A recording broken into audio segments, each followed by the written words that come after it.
Our Daily Difference tonight, Vital Signs, part of our week-long look at America's cities continues. Lead poisoning. Despite some progress, the danger to inner-city kids remains very real indeed. And with the government about to expand the definition of what is lead poisoning, cities now face a potential flood of new cases. NBC's national correspondent Bob Kerr has more tonight. To listen, you wouldn't know it, but the children of Baltimore are lucky. The city's aggressive program to fight and prevent lead poisoning means more testing and treatment for kids like James House, 2 years old and considered poisoned. The dangers are real. It's the #1 environmental threat to children. You don't see clinical symptoms, but you find behavioral and learning changes in children that are exposed to lead, things that were overlooked before. Almost. Here, doctors are trying to determine whether problems Artis Thomas Jr. has with math and reading are caused, in part, by the high level of lead in his blood. In recent years, lead was removed from paint, gasoline, and food cans. Average blood lead levels dropped significantly. Still, the threat remains, especially in older homes where children are exposed to chipping and peeling lead-based paint. Kids are so sneaky with stuff, they can put them in their hands, and then the next thing you know, it's in their mouth.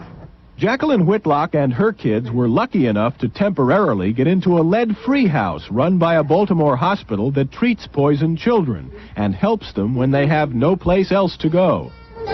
Once considered a problem of the poor, lead poisoning also turns up in middle and upper class neighborhoods. More so now that renovation is kicking up lead dust from paint made before 1978. You have a lot of wooden components which were traditionally coated with highly concentrated lead-based paints. Researcher Mark Farfel says household lead poisoning is caused when friction from windows and doors creates paint chips and dust that stick in hard-to-clean places. He's trying to find the least expensive way possible to solve the problem. That's of great importance to Baltimore because in some ways this city's exemplary effort to fight lead poisoning has backfired. More and more landlords refuse to comply with the law, boarding up homes rather than paying thousands of dollars to rid them of danger. One city official says Baltimore is a victim of its own success. If their regulations are causing homeless, then that's a concern of mine. Lead abatement can cost more than the houses involved are worth, and property owners warn of consequences for all cities. They can assume that if they pass regulations that are too strict, that they're going to affect their supply of affordable housing. As Baltimore inspectors continue to find alarming lead levels, tenants like Roxy Burris and her children worry not only about poisoning, but also where they'll live.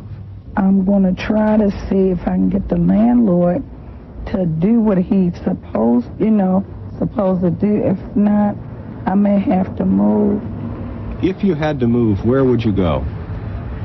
I wouldn't even know.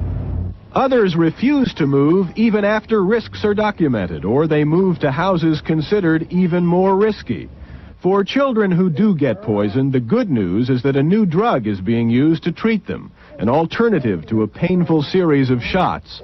For cities, bad news. No injection of money to help them fight the problem. Bob Kerr, NBC News, Baltimore.